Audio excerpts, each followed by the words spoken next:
itong hipon.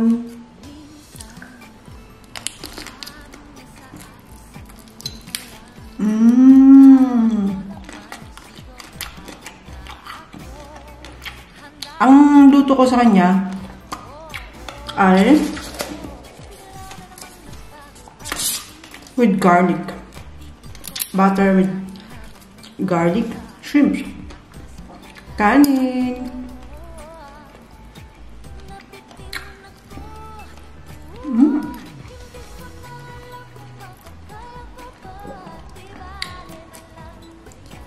Siyempre, hindi natin palalampasan itong ulo ng hipon. Sarap!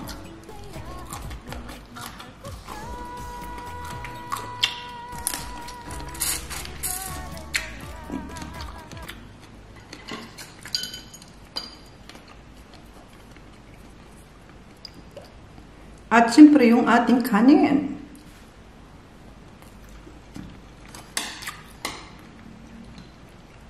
Dumpling.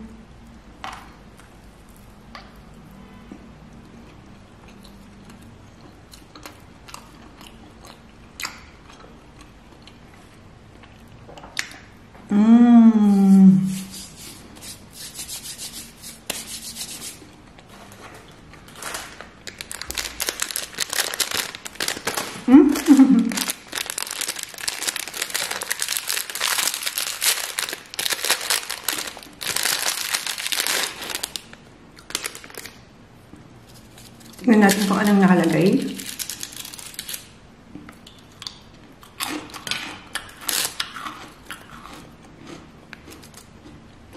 With your courage and your energy, you can carry others away.